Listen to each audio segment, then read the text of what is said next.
नमस्कार प्रिय दर्शकों, हाजिर हूं मैं आपके सवालों का जवाब लेकर के, यानी सवाल आपके जवाब हमारे। सबसे पहले कार्यक्रम के प्रारंभ में आप सभी दर्शकों को मैं धन्यवाद देना चाहूंगा। बड़ी संख्या में आप सबों ने प्रश्न भेजे और ये जानकर मैं बहुत खुश हूं कि सार्वभौमिक प्रश्न अभी मेरे दर्शकों के पास समाप्त नहीं हुए हैं। तो आइए बिना विलंब किए अधिकाधिक प्रश्नों का मैं जवाब देने का प्रयत्न करता हूं, जो गुरु ज्ञान से सामान्य मेरे पास जानकारी है आपसे उसे साझा करूंगा। कार्यक्रम के प्रारंभ में एक छोटी सी जानकारी मेरी तरफ से सनातन धर्म से संबंधित, पूजा पाठ से संबंधित। जब आप कोई पूजा पाठ जब तप इत्यादि करते हैं तो जहां बैठकर करते हैं उसके नीचे कहा जाता है आसन के ऊपर बैठ करके करें। ऐसा क्यों? पूजा पाठ जब तप इन सब का उद्देश्य क्या है? हमारी ऊर्जाओं को ऊपर की तरफ, यानी हमारी जो ऊर्जा है पूजा पाठ या जप तप से जो ऊर्जा आ रही है उस ऊर्जा को ऊर्ध्वगामी बनाना। और जब आप सीधा सीधा पृथ्वी पर बैठेंगे तो जो हमारी ऊर्जा है वो ऊर्ध्वगामी तो हो सकती है, लेकिन जब पृथ्वी से सीधा संपर्क होगा तो पृथ्वी में क्या है? गुरुत्वाकर्षण। ये आप सभी जानते हैं।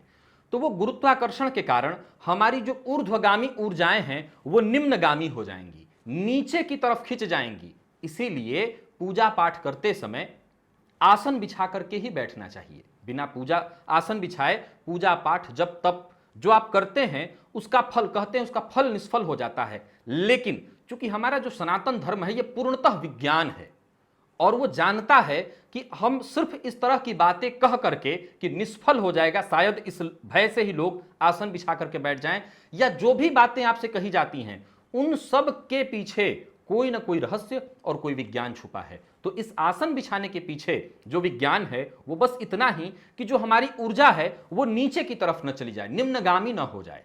चलिए कार्यक्रम प्रारंभ करते हैं। सबसे पहले प्रश्न ले लेता हूं। यह प्रश्न है पूजा सक्सेना जी का। इन्होंने प्रश्न किया है कि शनि चंद्र की युति से जो विष योग बनता है, अगर वो अष्टम भाव में हो और चंद्रदेव स्वगृही हो तो भी वो खराब फल देंगे, क्योंकि आपने बताया था सूर्य और चंद्र को अष्टम का दोष नहीं लगता। बिल्कुल, सूर्य और चंद्रमा को अष्टम का दोष नहीं लगेगा, क्योंकि चंद्रमा है मन और सूर्य है आत्मा। अब आपको बता दूं कि जब चंद्रमा शनि के संबंध से के साथ युति बनाएंगे, संबंध बनाएंगे, तो उस अवस्था में जिस व्यक्ति की कुंडली है या जिस जातक की कुंडली है उस जातक का मन अशांत होने लगेगा और हमारे जीवन काल में प्रत्येक कार्य के पीछे हमारा मन ही काम कर रहा है। तो अष्टम स्थान में होने से चंद्रमा को अष्टम का दोष तो नहीं लगेगा, लेकिन इस युति का प्रभाव अवश्य पड़ेगा। इस युति का प्रभाव अवश्य पड़ेगा कि उस जातक के मन में सदैव अशांति बनी रहेगी। आगे बढ़ जाते हैं। हेमंत गुप्ता जी हैं। इन्होंने कहा है कि कुंडली में शनि की दृष्टि अगर चंद्र पर पड़े तब क्या करना चाहिए? सीधी सी बात है, कई बार मैंने इस बारे में बताया है, फिर से दोहरा देता हूं। कई बार लोग कहते हैं आप एक ही बात बार बार बताते हैं। इन्हीं बातों को इसलिए बार बार बताता हूं कि ये जीवन में हर दिन आ रहे हैं। चंद्रमा मन है और शनि की दृष्टि जब उन पर पड़ती है तो मन अशांत होता है। एकमात्र उपाय, ये चंद्रमा कहां है? तो भगवान शिव के माथे पर। तो भगवान शिव की आराधना कीजिए। चंद्रमा किसके कारक हैं? मां के, तो मां का सम्मान कीजिए, तो इससे चंद्रमा आपके ठीक हो जाएंगे। चलिए आगे बढ़ जाते हैं। आशु तिवारी जी ने प्रश्न किया है कि अगर कई मंत्र जप रहे हों तो हर मंत्र के लिए न्यास और सूची करने की और बार बार आवश्यकता संकल्प करके जपने की है। देखिए, जब आप सूची का अर्थ होता है पवित्र अपने आप को करना, तो जब एक ही आसन पर एक ही समय बैठ करके जब आप कोई जप कर रहे हैं तो बार बार आपको अपने ऊपर जल छिड़क करके मार्जन या सूची करने की आवश्यकता नहीं है। लेकिन प्रत्येक मंत्र का न्यास, विनियोग और संकल्प अलग अलग ही होगा। क्योंकि आप मान लीजिए कोई मंत्र जप रहे हैं, चलिए आप गणेश जी का भी मंत्र जप रहे हैं, तो गणेश जी का मंत्र क्यों जप रहे हैं ये आप संकल्प लेंगे। फिर मैंने बताया था कि मंत्र के मध्य में अपना मन और शरीर को भी मंत्र में न्यास करके क्या करते हैं, उन्हीं मंत्रों से शरीर के अंगों का स्पर्श करते हैं, यानी कि शरीर के अंग अंग में उन मंत्रों को समाहित कर देते हैं और अपने मन को मंत्र में समाहित कर देते हैं। तो ये न्यास हो गया। तो हर मंत्र, तो आपने कहा अलग अलग मंत्र, तो सीधी सी बात है कि अलग मंत्र जो जपा वो संपूर्ण जब हुआ, जब हम दूसरा मंत्र वहां जपने जा रहे हैं तो उस मंत्र का कुछ अलग अर्थ है, कुछ अलग कार्य के लिए हम कर रहे हैं, कोई अलग कार्य, कोई अलग सिद्धि के लिए कर रहे हैं, तो उस समय न्यास और उसका जप अलग होना ही चाहिए। माफ करिएगा, संकल्प अलग होना ही चाहिए। आगे बढ़ते हैं। ये सूरज शर्मा जी ने प्रश्न किया है कि शुक्र यदि सूर्य और केतु के मध्य पाप कर्तरी दोष निर्माण होता हो, तो अगर शुक्र सुख भाव और भाग्य भाव का स्वामी है तो क्या सुख सुविधा और भाग्य में कमी होगी? पाप कर्तरी, संस्कृत शब्द कर्तरी, पाप करने वाला। ज्योतिष शास्त्र में ऐसे दो योग बताए गए हैं जिसे अच्छा दुर्योग भी कहते हैं और सुयोग भी कहते हैं। जब एक किसी भाव के तरफ जिसमें या तो खाली हो या कोई शुभ ग्रह बैठा हो और उसके दोनों तरफ पाप ग्रह हो जाएं, तो उसे हम कहते हैं पाप कर्तरी, यानी उस भाव को पाप प्रभाव मिलने लगता है, पाप करने वाला प्रभाव। उसी तरह से किसी भाव के दोनों तरफ दो शुभ ग्रह बैठे हों, शुभ कर्तरी, शुभ करने वाले, तो उस भाव में अगर कोई शुभ ग्रह बैठा हो अथवा वो भाव खाली हो तो उस भाव की शुभता बढ़ जाती है। शुभ कर्तरी, शुभ करने वाला। तो सीधी सी बात है कि अगर शुक्र सुख या सौभाग्य के कारक हैं, सूचक हैं, और पाप कर्तरी में फंस जाएं तो निश्चित उनके प्रभाव में कमी आ जाएगी या उस भाव के प्रभाव में कमी आ जाएगी। इसके बाद अगला सवाल है, ये नागर गोई जी का सवाल है। लिखा है इन्होंने कि महिलाएं सूर्य को जल देते समय कौन से मंत्र का जप करें? ओम सूर्याय नमः, ब्रह्म स्वरूपेण श्री सूर्य नारायणाय नमः। इस मंत्र का आप जप करके भगवान सूर्य को 3 अथवा 7 अर्घ्य प्रदान करिए। इसके बाद इन्होंने संध्या वंदन की विधि बताई है। महिलाएं भी संध्या वंदन तो कर सकती हैं, लेकिन मैंने पूर्व में कहा है, कई लोगों ने इसके बाद अपने अपने मत रखे। मैं सीधी सी बात जानता हूं कि जो शास्त्र कहता है या जो हमारे ऋषियों ने, बुजुर्गों ने कहा है, उनके पास कुछ तो कारण होगा। उन्होंने गायत्री मंत्र जपने से महिलाओं को मना किया। उसका कारण भी मैं पूर्व में बता चुका हूं, क्या कारण था, यहां समय उसमें बर्बाद नहीं करूंगा। तो मैं कहूंगा कि संध्या वंदन स्त्री के लिए, संध्या वंदन का अर्थ है नित्य कर्म यहां पर, और नित्य कर्म में आप भगवान सूर्य को अर्घ्य दें।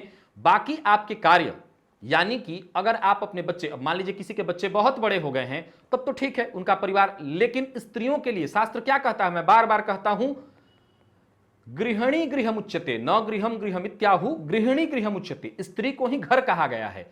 अब अगर आप केवल सुबह उठ करके संध्या वंदन माला जपने में लग जाएं तो आपका घर बिखर जाएगा, तो फिर उस पूजन का क्या लाभ? तो फिर उस अवस्था में आपका संध्या वंदन इतना ही कि भगवान सूर्य को अर्घ्य दें, थोड़ा सा कोई जब तप आपको जो मन में आए अपने इष्ट देवता का ध्यान करें, और बाकी अपने घर को स्वर्ग बनाने में लग जाएं। तो सबसे बड़ा कहते हैं, पति जो पूजन करे वो चाहे अथवा न चाहे पत्नी को आधा प्राप्त हो ही जाएगा। आगे बढ़ जाते हैं। इनके प्रश्न में अभी और भी कुछ है। इन्होंने लिखा है कि लंबी यात्रा के समय भी दुर्गा सप्तशती जैसे ग्रंथों का और मंत्रों के माला का जप कर सकते हैं? बिल्कुल कर सकते हैं, लेकिन यात्रा में सूतक लग जाता है हर किसी को। चाहे जब हम यात्रा प्रारंभ करते हैं उसी समय हम सूतक में हो जाते हैं। सूतक का अर्थ आप सभी जानते हैं। अतः यात्रा में मंत्र का जप, किसी चीज का पाठ कर तो आप सकते हैं, लेकिन मानसिक, उसमें कार्मिक कुछ नहीं हो सकता। माला लेकर के आप, मान लीजिए आप ट्रेन में जा रहे हैं और आप ट्रेन में बर्थ पे बैठे हुए हैं और वहीं माला लेकर के जपना शुरू कर दिया, जितने लोग वहां बैठे हैं सब लोग अलग अलग आपको दृष्टि से देखेंगे। कुछ लोग कहेंगे ढोंग कर रहा है, कुछ लोग कहेंगे पाखंड कर रहा है, और यह सृष्टि कैसी है? तो भाव की सृष्टि है। अब वहां जितने लोग बैठ करके अपने भाव का उत्सर्जन करेंगे तो आपके ऊपर उसका प्रभाव पड़ेगा। तो निश्चित आप न चाहते हुए भी आपका मन यह करने लगेगा कि जरा देखें कौन कौन मुझे देख रहा है। तो सीधी सी बात है, भाव सृष्टि है, और अगर आप माला फेरना वहां शुरू कर देंगे तो पाखंड का रूप ले लेगा। सो यात्रा में सूतक लग जाता है, लेकिन आपका जो कर्म, नित्य कर्म है, वो टूटे ना, वो छूटे ना, इसलिए मन में बैठ करके वहीं पर और केवल आंख बंद करके 2 मिनट उन कर्मों का ध्यान कर लीजिए, तो उतना ही पुण्य आपको प्राप्त हो जाएगा। अब आगे बढ़ते हैं। यह प्रश्न है वरुण जी का। इन्होंने प्रश्न किया है कि शुक्र, चंद्रमा, शनि ये सब स्त्री ग्रह हैं, राहु और केतु छाया है, इसलिए मैं उनका नाम नहीं ले रहा हूं। ये सब स्त्री ग्रह हैं, जबकि ये स्त्री ग्रह कहे जाते हैं जन्म कुंडली में, जबकि ये सब पुरुष ग्रह हैं। जैसे चंद्रदेव, शुक्रदेव, शनिदेव, ये सभी पुरुष हैं। तो इन सबको स्त्री ग्रह की संज्ञा क्यों दी गई है? इनके तत्वों के कारण। आप जब इनके तत्वों को जान लेंगे, मैं इसलिए तो तत्व आपको पढ़ा रहा हूं, इसीलिए तो इनके तत्व आपको बता रहा हूं। इनके तत्वों के कारण ही इन्हें स्त्री की संज्ञा दी गई है। तो तत्व आप बता चुका हूं कई बार, इसके बारे में आप सबको जानकारी है। आगे बढ़ जाते हैं। यह प्रश्न है नितिन कुमार जी का। एक साथ इन्होंने 2-3 प्रश्न दिया हुआ है, अब ले लिया है तो सभी बता देता हूं। इन्होंने कहा है कि शनि, राहु, केतु और चंद्रमा के मंत्र रात को जपने चाहिए या दिन में? कृष्ण पक्ष से शुरू करें या शुक्ल पक्ष से? मंत्र कोई भी आप जपें, मंत्र कोई भी जपें। मैंने एक दिन बताया था कि ये प्रकृति सत, रज और तम, इन 3 ही विभागों में विभक्त है। तो मंत्र जप करने का अगर कोई विशेष समय नहीं है, तो एक सामान्य धर्म होता है, एक विशेष धर्म। सामान्य धर्म कहता है प्रतिदिन प्रातः काल ही पूजन करना चाहिए। क्यों? क्योंकि उस समय सत प्रवृत्ति बड़ी मात्रा में रहती है। सत, हमारी जो प्रवृत्ति है सत की तरफ रहती है। तो सबसे बढ़िया समय प्रातः काल का इसीलिए है क्योंकि उस समय सतोमयी स्थिति रहती है और शाम को तमोमयी। तो आपके मन में भी दिन भर की थकान, नाना प्रकार के विचार आपके मन में चलते रहेंगे। तो आपका मन न मंत्र में लगेगा न मंत्र आपके मन में लगेगा। तो उस मंत्र जपने से क्या लाभ? इसीलिए मंत्र जपने का सबसे बढ़िया समय सुबह ही होगा। अब अगर पहली बार प्रारंभ कर रहे हैं तो चंद्रबल जरूर देखना चाहिए। तो चंद्रबल कब होगा? शुक्ल पक्ष में होगा। तो शुक्ल पक्ष से करिए प्रारंभ। एक प्रश्न इनका और भी है कि बहुत से ज्योतिषाचार्य, खैर इससे मुझे कोई मतलब नहीं कि कौन क्या करता है, मैं अभी बता देता हूं। इन्होंने कहा कि भाई बहन, पति पत्नी, माता पिता की कुंडली न होने पर घर में किसी की भी कुंडली का फलादेश इनसे कर देते हैं। क्या यह संभव है? कौन क्या करता है इससे मुझे कोई मतलब नहीं। मैं एक बात जानता हूं, मैंने, आप लोगों को याद होगा जो 1 जनवरी आई थी, मैंने एक संकल्प कराया था। तो आप लोगों को नहीं कराया था, खुद के लिए भी कराया था कि हम दूसरों की निंदा करके क्या पालेंगे। तो निंदा नहीं, कौन क्या करता है मुझे उससे कोई मतलब नहीं। मैं एक छोटी सी बात बता देता हूं कि जन्म कुंडली में ये 12 भाव में पूरे ब्रह्मांड को बसाया हुआ है और 12 भावों से हर किसी के, अपने आपके करीबी रिश्तेदार, परिवार, सबके बारे में जानकारी ले सकते हैं। लेकिन किसी भी व्यक्ति के बारे में जानने के लिए, 100% जानने के लिए तो उसी की कुंडली देखनी होगी। अन्यथा इस धरती पर मात्र एक ही कुंडली होती, क्योंकि हम सभी कहीं ना कहीं एक दूसरे से जुड़े हुए हैं। तो कुंडली सबकी अलग अलग ही होगी, कुंडली सबकी अलग। इसीलिए मैं बार बार कहता हूं कि कई लोग कहते हैं कि मैं विवाह के बाद जब से पत्नी आई है तब से मेरा दिन खराब चलने लगा है। तो दिन खराब आपका चलना था, ये उस पत्नी की कुंडली में, आपकी स्त्री की कुंडली में ऐसा लक्षण दिख रहा होगा, न कि पत्नी के आने से आपका दिन खराब हो गया। दिन खराब आपके होने वाले थे। तो किसी की भी कुंडली से किसी के बारे में जाना नहीं जा सकता। हां, उनकी परिस्थितियों को मोटे तौर पर बहुत हद तक, क्योंकि एक ही भाव उसके लिए बताया गया है, जिसके बारे में आप जानना चाहते हैं उसके लिए एक भाव दिया गया है। तो एक भाव से उसके बारे में संपूर्ण जानकारी कभी संभव नहीं है। अब कौन क्या करता है इससे मुझे मतलब नहीं। हां, भाव बनाए गए हैं, अतः मोटे तौर पर आपके लिए वो कैसे हैं इसके बारे में जानकारी ली जा सकती है। अब आगे बढ़ जाते हैं। ये बिंद्रा जी हैं, बिंद्रा काले। इन्होंने प्रश्न किया है कि हथेली में कोई ऐसी लकीर होती है जिससे किसी के आध्यात्म और मोक्ष का पता चल सके? बिल्कुल, आध्यात्म के लिए आपकी जीवन की लकीर के साथ साथ गुरु पर्वत को देख लेना चाहिए। और साथ ही साथ मस्तिष्क, सीधी सी बात है, चंद्रमा से प्रभावित है, क्योंकि मन चंद्रमा, तो मस्तिष्क के लिए चंद्रमा को भी देखना चाहिए। केवल मस्तिष्क रेखा, जैसे मैं परसों दिन बता रहा था, मस्तिष्क रेखा कल ही बताया था, मस्तिष्क की रेखा टूटी हुई हो लेकिन चंद्र पर्वत बली हो, तो हमें यह देख लेने की आवश्यकता होगी कि मस्तिष्क पर्वत टूटी हो और चंद्र पर्वत बहुत बड़ी मात्रा में उभार लिए हुए हो, उसका उभार बहुत अधिक हो, तो फिर वो व्यक्ति अपने मन में नाना प्रकार की, केवल कह सकते हैं शेख चिल्ली की कल्पनाएं वो करेगा। लेकिन अगर किसी व्यक्ति की हथेली में मस्तिष्क रेखा अच्छी अवस्था में दिखाई पड़ रही है लेकिन चंद्र पर्वत बहुत दबा हुआ है, उस अवस्था में भी उस व्यक्ति का मन अशांत रहेगा, क्योंकि चंद्रमा मन का कारक है। आगे बढ़ जाते हैं। इसके बाद जो अगला प्रश्न मैं ले रहा हूं, ये दीक्षा राजपूत जी हैं। प्रश्न इन्होंने क्या किया है ये आपको मैं बता देता हूं। इन्होंने कहा है कि कई लोगों के शरीर पर देवी देवताओं के आने का आभास होता है। कुछ लोगों का इन्होंने नाम बताया है, तो उनके नाम तो मैं नहीं लूंगा, लेकिन मैं बता देता हूं कि कुछ लोगों के, निश्चित रूप से ऐसे गांव में भी कई बार नवरात्रि वगैरह का समय आता है तो कई ऐसे लोग मिल जाते हैं जिनके ऊपर माता आती हैं। ये क्या है? क्या ये उन्हीं के ऊपर आती हैं या और भी किसी के ऊपर आती हैं? देखिए, जब आप, ये 2 प्रकार के लोगों पर आ सकती हैं। एक जो मन से कमजोर हो, दूसरा ये आवेग है, और ये आवेग दोनों के ऊपर आएगा। एक जो मन से कमजोर हो और एक जो जिसकी इच्छा शक्ति, जो दृढ़ इच्छा शक्ति का मालिक हो। अब दोनों में भेद है। एक के ऊपर जब ये आवेग आएगा तो वही करेगा जो आप लोग देखते हैं, और दूसरा उस आवेग को अपने वश में करके, उस आवेग को यानी वो जो भी दैवीय शक्ति है उस आवेग को अपने वश में करके, अपने पक्ष में करके भी समाज का हित कर सकता है। दूसरा भी समाज हित का प्रयत्न करता है, लेकिन उसमें क्या होता है? दिखावा। वो दिखावा जानबूझ के नहीं करता। क्यों? क्योंकि वो आवेग में है और उसकी इच्छा शक्ति, उसका मन बहुत कमजोर है। वो शुद्ध रूप से उस दैवीय शक्ति के प्रभाव में आ गया है। तो ये आता दो लोगों के ऊपर है, दोनों के ऊपर। एक ऐसा जो अपनी दृढ़ इच्छा शक्ति और अपने साधना के द्वारा उसे अपने वश में कर ले, या अपने वश में करके औरों का हित करे। तो ऐसा ही होता है, सबके ऊपर ही आ सकता है। आप चाहें साधना करना शुरू करिए, आपके ऊपर भी आएगा। लेकिन अगर आपका मन कमजोर है, आपकी इच्छा शक्ति कमजोर है, तो फिर वही स्थिति होगी जो वो लोग दिखाई पड़ते हैं, हाथ पांव मारते या पता नहीं क्या क्या करते। चलिए आगे बढ़ जाते हैं। यहां पर आर्यन गुप्ता जी का एक प्रश्न ले लेता हूं। प्रश्न किया है इन्होंने कि चंद्रमा और शनि की युति से विषयोग बनता है, क्या यह संन्यास योग कहा जाएगा? देखिए, चंद्रमा और शनि की युति से मन अशांत होता है, लेकिन संन्यास योग इसे मैं नहीं मानूंगा, क्योंकि संन्यस्त हो जाना किसमें? अपने आप में। जिसका मन ही स्थिर नहीं होगा वो संन्यस्त क्या होगा? तो वो संन्यास योग नहीं, विषयोग ही है। अगर उसको आप संन्यस्त मानते, सन्यासी मानते हो, सन्यासी क्या घर छोड़ करके चले जाना, भगवा वस्त्र धारण कर लेना, इसे आप सन्यासी मानते हैं, तब तो आपको पता नहीं सन्यासी क्या होता है। सतत न्यास, अपने आप में जो स्थिर हो जाए, अपने भीतर जो चला जाए, आप वो सन्यासी है। तो उसके लिए शनि और चंद्रमा की युति से तो विषयोग बनेगा, उस व्यक्ति का मन भटकता रहेगा। तो मन भटकने में सन्यास कहां? तो आगे बढ़ते हैं। ये कविता चौहान जी हैं, इनका जो प्रश्न है, इन्होंने प्रश्न किया कि अकाल मृत्यु क्या है? कहा जाता है कि जिसकी मृत्यु जैसे आई है, जिस समय आई है वैसे ही होगी, फिर अकाल कैसे? जिसकी मृत्यु आई और जो चला गया, वो ये कहां कहता है कि मेरी अकाल मृत्यु हुई? उसको आपने कभी कहते हुए सुना क्या? वो तो चला गया। ये तो हम कहते हैं, क्योंकि हमने उस काल को स्वीकार नहीं किया। हमने कहा अकाल, इस व्यक्ति की अभी मृत्यु नहीं होनी चाहिए थी, हो गई। तो ये हम कहते हैं, वो कहां कहता है? वो तो चला जाता है। तो जिसकी मृत्यु आई है वो बिल्कुल उसी समय आई है और वो चला ही जाता है। वो कभी नहीं कहता कि मेरी अकाल मृत्यु थी।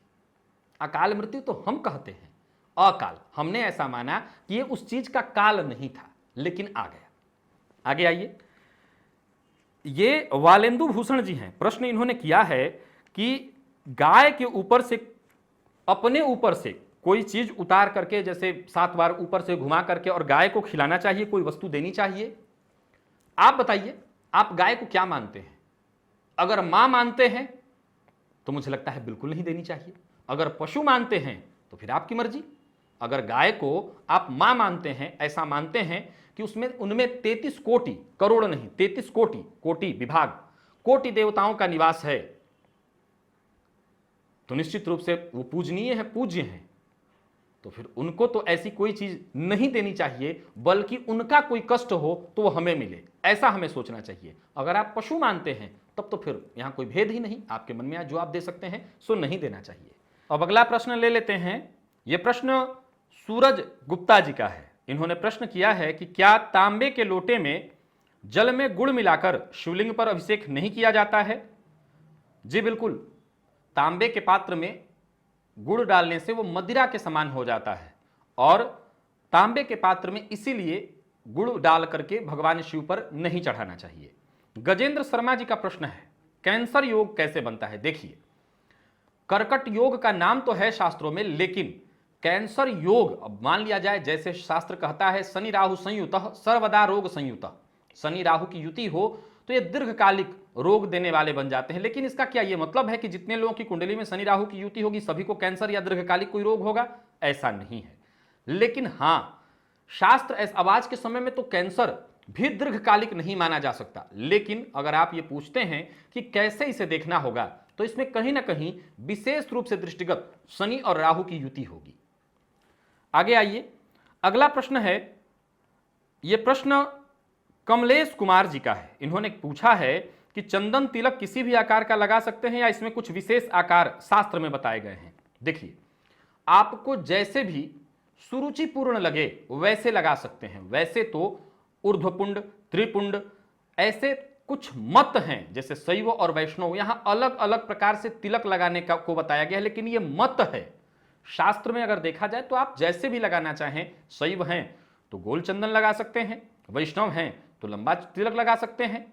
तो इसमें कोई शास्त्रीय प्रमाण तो मैं नहीं कहूंगा, लेकिन यहां मत जरूर है, मत यहां जरूर है, अलग अलग जो संप्रदाय हैं उनके। अब आगे और बढ़िए, ये प्रश्न है जितेंद्र विग्रवाल जी का। इन्होंने पूछा है कि नवग्रह शांति पूजा की जाती है, और अगर की जाती है तो जो ग्रह बुरा फल दे रहे हैं, क्या उनके बुरे फल में कमी आ जाती है, और जो ग्रह शुभ फल है दे रहे हैं, क्या उनके प्रभाव में भी कमी आ जाएगी? नहीं। मैं पुनः कहूंगा, यह भाव सृष्टि है। सीधी सी बात है कि आप जब किसी भी ग्रह की पूजा करते हैं तो जिनके बुरे प्रभाव से आप बचना चाहते हैं, आपके मन में यही विचार होता है कि उनका बुरा प्रभाव कम हो जाए और उनका अच्छा प्रभाव मिलने लगे। और जो अच्छे प्रभाव दे रहे हैं वो तो ऑलरेडी अच्छा ही दे रहे होते हैं, तो उनके प्रभाव में वृद्धि हो जाती है, और जो प्रभाव ग्रह बुरा दे रहा हो उसके प्रभाव में कमी आ जाती है। इसका बड़ा सरल सा उदाहरण है, जैसे हथियार वगैरह। समय कम है, नहीं तो मैं बता देता कि जब आप बनाने वाला व्यक्ति किस भावना से बना रहा है, वो भावना प्रधान वहां पर हो जाता है। काम तो एक ही करेगा लेकिन भावना प्रधान है वहां। चलिए आगे बढ़ते हैं। यह प्रश्न विकास कसोरिया जी ने पूछ रहे हैं कि कुछ लोग कहते हैं कि देवी मां के मस्तक पर कुमकुम या सिंदूर नहीं लगाना चाहिए, बल्कि उनके चरणों में लगाना चाहिए। मां मान रहे हैं तो मां के माथे पर सिंदूर और कुमकुम कैसे लगाएंगे? मां के तो चरणों में ही लगाएंगे। सीधी सी बात है कि अगर आप मां न मानते तो शायद अलग मुद्दा होता, लेकिन जब आप मां मानते हैं उनको, जब बात मां मानने की आएगी तो सीधी सी बात है कि मां के चरणों में ही आना होगा। आगे बढ़ जाते हैं। ये महेश शर्मा जी हैं। प्रश्न इन्होंने पूछा है कि अगर कुंडली में कोई ग्रह वक्री हो तो क्या वह हमेशा ही खराब फल देगा या अच्छा फल भी? मैं बता चुका हूं इसके बारे में कि वक्र का अर्थ उल्टा, और इसका प्रभाव दृष्टिगत होता है कि वक्र होता तो कुछ भी नहीं, वो वक्री होते ही नहीं है, एक जैसे ही चल रहे हैं, हमें आभास होता है। तो यहां पर सीधा सा है कि जो ग्रह उच्च के घर में होकर के वक्री हो उनका प्रभाव कमजोर, जो स्वक्षेत्री हो, मित्र गृही हो, उनके प्रभाव में कमजोरी, लेकिन जो शत्रु क्षेत्री नीच के घर में है उनका प्रभाव बहुत श्रेष्ठ मिलते देखा भी गया। और अगर आपकी कुंडली में भी है तो आप इसे आजमा के देख सकते हैं। अब हम आगे बढ़ जाते हैं। यह प्रश्न राहुल मिश्र जी का है। इन्होंने पूछा है कि हस्तरेखाविद बनने के लिए साधना कैसे करते हैं, नियम क्या है? देखिए, बहुत सारे जो जानकार लोग हैं उसमें अलग अलग साधनाएं बताते हैं, पंचांगुली की साधना करने को बताई जाती है, लेकिन मैं एक ही बात जानता हूं, अगर आप हस्तरेखाविद बनना चाहते हैं तो एक ही साधना है। क्या? अधिकाधिक मात्रा में हस्त निरीक्षण करिए। इसके अलावा इससे बेहतर कोई भी आपको साधना नहीं मिलेगी। अगर आप इसकी साधना करना चाहते हैं तो एक ही साधना कि बड़ी मात्रा में हस्तरेखा का अध्ययन कीजिए। आप बहुत उच्च कोटि के हस्तरेखाविद बन जाएंगे, क्योंकि ये अनुभव का विषय है, अनुभव गम्य, ये समुद्र है। कितना भी आपको स्विमिंग पूल में तैरना सिखा दिया जाए, कितना भी स्विमिंग पूल में आपको तैरना सिखा दिया जाए, जब समुद्र में छोड़ा जाएगा तो सीधी सी बात है वहां स्थिति बड़ी भिन्न होती है। तो साधना करके, ग्रंथ पढ़ के, किसी से सुन के, सीख के आप हस्तरेखाविद नहीं बन सकते। उसके लिए तो आपको गहरे में उतरना पड़ेगा। हो सकता है इस चक्कर में आप डूब भी जाएं, हो सकता है आप तैरना सीख जाएं, और तैरना अगर सीख गए तो फिर दुनिया आपको जानेगी। आगे बढ़ जाते हैं। और ये जो प्रश्न है रामवीर बाघेल जी का। इन्होंने पूछा है कि पूजा के पूरे समय दीपक जलना चाहिए? जी बिल्कुल। कर्म साक्षी, जब हम पूजा करते हैं तो वहां कर्म साक्षी मानते हैं उस दीपक को, तो जब तक आपका पूजन चलेगा तब तक वो दीप जलना चाहिए। इन्होंने पूछा है कि सरसों तेल, घी या चमेली तेल कौन सा श्रेष्ठ है? तो प्रातःकाल घी का दीपक और सायंकाल तेल का दीपक, जिसमें चमेली का तेल ले सकते हैं, तिल तेल ले सकते हैं, तिल या चमेली जो भी आपको लगे, तिल तेल ले सकते हैं। सायंकाल तिल तेल का दीपक आप जला सकते हैं। नवी राजपूत जी हैं। इन्होंने पूछा है कि क्या भगवान शिव जी के मंदिर में शंख बजा सकते हैं? भगवान की आराधना में चाहे वो करतल ध्वनि हो, चाहे वो शंख हो, चाहे वो घंटा हो, ये सब उनकी आरती पूजन में बजना ही चाहिए। वो भगवान शिव की भी पूजन में बजेंगे, क्यों नहीं? वहां तो कोई प्रश्न है ही नहीं। और आगे बढ़ जाइए, कुछ और एक आध प्रश्न आप सबों के हैं जो ले लेता हूं। ये दीपू अवस्थी जी का प्रश्न है कि हाथ में बंधा हुआ रक्षा सूत्र किसी की अंत्येष्टि में जाने से अशुद्ध होता है, और क्या किसी हवन पूजन में जो रक्षा सूत्र हम बंधवाते हैं तो पहले वाला उतार देना चाहिए? नया बंधवाएंगे तो पुराने वाले को रखने का कोई औचित्य नहीं बनता। और ये सब जो चीजें हैं, जैसे किसी के अंत्येष्टि में जब आप जाते हैं तो सीधी सी बात है कि अशुद्धि, वहां के जो लोग हैं, जो उस घर के हैं, उनकी हड्डियों में वो अशुद्धि होती है, वहां के घर में वो अशुद्धि होती है। तो जब आप जाएंगे तो ऐसी जो चीजें कहते हैं, जब वस्त्र भी जो आप पहन करके जाएं उसे आकर के सब कुछ साफ सुथरा धो करके उसको बदल करके फिर पहने, तो सवाल उठता है कि धागे को भी हम क्यों ना धो करके फिर से बांध लें? इसे मंत्र से अभिमंत्रित करके बांधते हैं। तो ऐसी जगहों पर जाने से इसकी शक्ति क्षीण हो जाती है, तो पुनः नए मंत्र से पुनः उसको, क्योंकि ये रक्षा, क्या आप इसका नाम दे रहे हैं? रक्षा सूत्र, जो आपकी रक्षा करे। तो जब हम वहां गए तो रक्षा सूत्र की जो शक्ति है वो कमजोर पड़ जाएगी। तो सीधी सी बात है कि उस रक्षा सूत्र की शक्ति को पुनः बलवान बनाने के लिए नया करके, उसको शोधित करके, अभिमंत्रित करके ही धारण करना चाहिए। आगे बढ़ जाते हैं। अब एक प्रश्न और मैं ले लेता हूं, इसे भी आप लोग देख लीजिए। यह प्रश्न है निकसा बबूल जी का। इन्होंने प्रश्न किया है कि बीज मंत्रों और अन्य साबर मंत्रों को एक ही रात में या कितने समय में सिद्ध किया जा सकता है? देखिए, किसी भी मंत्र को सिद्ध करने के लिए उसके पुरस्चरण बताए गए हैं। साबर मंत्रों के लिए तो मैं बार बार कहता हूं ये बड़े उच्च कोटि के मंत्र हैं, लेकिन इसमें गुरु होने चाहिए जो पूर्व में इसको जप के सिद्ध किए हुए हों। वही इसके नियम बताएंगे, कैसे, कितना जपना है और कैसे जपना है। लेकिन बाकी मंत्र, किसी भी देवता के जो मंत्र हैं, मंत्र में जितने अक्षर होते हैं उसी के आधार पर उसके पुरस्चरण निकालने की विधि है। जैसे गायत्री मंत्र, गायत्री मंत्र का जो पुरस्चरण होता है वो 24 लाख का होता है। अब अगर आप गायत्री मंत्र के एक एक अक्षरों को गिनेंगे तो वो 24 अक्षर हैं। तो सीधी सी बात है, इसी तरह से सारे मंत्रों के अक्षरों को गिनकर के ही पुरस्चरण निकाला गया है। एक पुरस्चरण, दो पुरस्चरण, जितना अधिक जपात सिद्धि, बार बार जपने से कोई भी मंत्र सिद्ध हो जाता है। और ऐसा नहीं है कि एक बार जप के सिद्ध कर लिया तो वो आजीवन रहेगा। आपको लगातार बार बार हमेशा जपते रहना होगा, हमेशा उसे जपते रहना होगा, तभी वो सिद्धि बरकरार रहेगी। तो किसी भी मंत्र को जपने के लिए आपको पहले तो पुरस्चरण का विधान बता दिया, सिद्ध करने के लिए अधिकाधिक मात्रा में लगातार जपते रहें तभी वो सिद्ध हो सकता है। अब एक आखिरी प्रश्न और मैं ले लेता हूं, इसके बाद हम कार्यक्रम समाप्त की तरफ चलेंगे। ये जो आखिरी प्रश्न है ये अमरनाथ जी का है, अमरनाथ देव चतुर्वेदी। इन्होंने प्रश्न पूछा है कि गंडमूल की पूजा अगर बचपन में नहीं हुई हो तो क्या प्रभाव पूरी जिंदगी रहता है या इसका कोई उपाय भी होता है? देखिए, मैंने पिछले सप्ताह भी बताया था कि कुछ लोग अभी भी इसको, बाद में भी इसकी शांति कराते हैं, लेकिन यह समुचित नहीं है, समुचित नहीं है। समुचित तो यही है कि बचपन में ही करा ली जाए।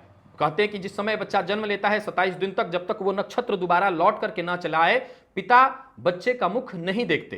तो नियम तो यही उचित है। लेकिन अगर आप न करा पाए हो उसका, तो बाद में कराने का तो खैर कोई औचित्य नहीं, लेकिन हां इसका प्रभाव बना रहता है। क्या किया जाए? देवाधिदेव महादेव की शरण में आ जाइए। किसी भी तरह का कष्ट हो, किसी भी प्रकार का दुख हो, किसी भी प्रकार की समस्या हो, एक ही तो उपाय है, देवाधिदेव की शरण में आ जाना। अगर आ जाएं तो कैसा भी कष्ट हो वो दूर हो जाएगा। तो प्रिय दर्शकों, आज के लिए बस इतना ही। कार्यक्रम लंबा बन चुका है, काफी बड़ी संख्या में मैंने प्रश्न भी आपके लिए हैं। कुछ लोगों के प्रश्न जो बहुत श्रेष्ठ थे, जिसमें से एक दो नाम हैं जिन्हें मैं छोड़ रहा हूं। इसमें से एक सुनील राणावत जी का प्रश्न है और ये शशि भास्कर जी हैं। इन दो लोगों का प्रश्न बहुत श्रेष्ठ है, लेकिन समयाभाव जिसके चलते मैं इनके प्रश्नों को छोड़ रहा हूं, क्योंकि हर सप्ताह इनके प्रश्न ही हो जा रहे हैं तो बाकी लोग न छूट जाएं। मैं ये प्रयास करता हूं कि सबके प्रश्न मैं ले लूं। ऐसा नहीं कि किसी के प्रश्न बहुत अच्छे दिखाई पड़ रहे हैं मैं बार बार उन्हीं के जवाब दे दूं। तो इसमें दो नाम ऐसे दिखाई पड़ रहे हैं जिन्होंने बड़ी संख्या में प्रश्न दिए थे और ये प्रश्न बड़े श्रेष्ठ थे, छोड़ना पड़ रहा है। मैं कहूंगा आप सबों से कि ऐसे कुछ और भी नाम मेरे दिमाग में भी नहीं आ रहे हैं। इन लोगों के लिए कहूंगा कि जिनके प्रश्न बहुत श्रेष्ठ थे, आप वो प्रश्न अगले सप्ताह में भी डालें। ये सोच के ना छोड़ दें कि इस बार मैं कोई आपसे, मेरा मतभेद है कि मैं आपके प्रश्न नहीं लेता। मैं प्रयास करता हूं कि बड़ी संख्या में प्रश्न उठा लूं, जितनी संख्या ले सकता हूं ले लेता हूं। किसी के प्रति मैं ये भी नहीं जानता कि आप कौन, मैं हर दिन आपको देखता हूं, हर दिन आपके प्रश्नों को वो करता हूं, लेकिन किसी से मेरा कोई भेद नहीं, मन भेद नहीं, न मत भेद कि आपके प्रश्नों को मैं छोड़ दूं। तो आप निश्चिंत होकर के अपने प्रश्न हर सप्ताह देते रहिए। तो आज के लिए बस इतना ही, इजाजत दीजिए। कल एक नए कार्यक्रम के साथ आप सबों के सम्मुख हाजिर होऊंगा। तब तक के लिए नमस्कार।